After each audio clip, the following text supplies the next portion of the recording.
Well, hello, friends. Hey, we're getting ready to start a new week, and the Lord has put it on my heart to share a little message out of Exodus chapter 20, verse 3. This is dear and very dear to my heart, friends, because I'm just like everybody else in this world, and I go through things and going through things, and I'm telling you what, here is what happens when we end up going through things, and this is why we end up going through things. Very simple thing, very simple. I'm going to read it to you right now, and it's in Exodus 20, and it's verse 3, and it says this: "You shall have no other gods before me."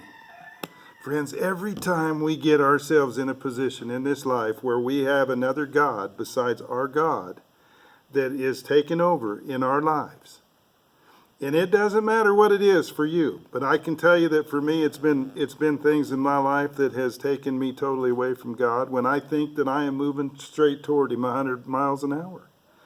And you know what? I'm not, because I don't put Him first. So whenever you step back and you realize that you have not been putting God first in your life, and you've been putting this other thing, whatever it may be, first in your life, then what happens is you lose sight of what's important.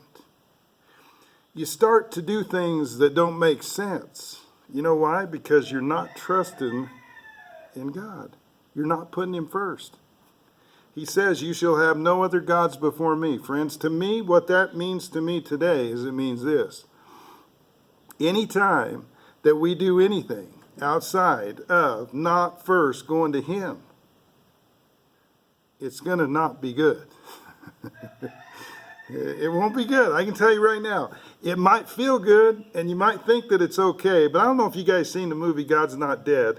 But in the movie God's Not Dead, this guy goes to visit his mom who has dementia. She can't really remember things, and he's like going in just to say hi to her. And you know, he's this big shot business guy making all this money, yada yada, but he goes in just to see his mom. And when he's in there talking to her, she tells him this. She's looking off into the space, and she says, "You know, Satan has a way of doing things where he lets you get in this little bird cage, and in that bird cage, life is feeling really good, and you think you got it all figured out.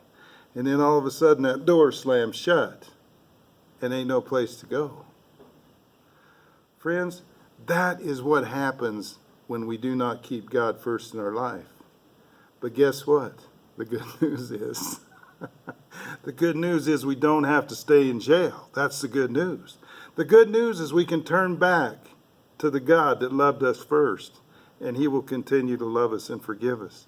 It doesn't mean that everything is going to be okay, and it doesn't mean that there isn't recourse that you pay, because you do, and you always will.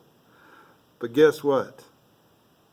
When you turn back to your first love, you're forgiven and able to continue to move on with living. Friends, let's take the time this week to pray about what it is that we need to let go of in life, that we need to be paying attention to our first love. God will reveal it to us. I know He will. He always does. So as we go out this week, let that be what we do. We spend time with Him praying and asking for Him to show us what it is we need to be giving up and what it is we need to be paying attention to, which is only Him. If we just focus on just Him, that's it. If we just focus on just Him, everything else will come into play in our lives. And it will always be good. It will always be perfect. It always will be perfect. Whenever we get in the middle of it, we're going to mess it up. I'm just going to tell you that. I've done it so much in my life. I'm telling you, I'm an expert at it. Please don't be an expert like me. Take it before God. Allow Him to work in your life so you have understanding of His love, and then therefore we just radiate that love out to other people. That's what we're here to do, friends, as Christians. Just love each other, but first love Him, and then He can work through us that we may love others. Till next week, God bless.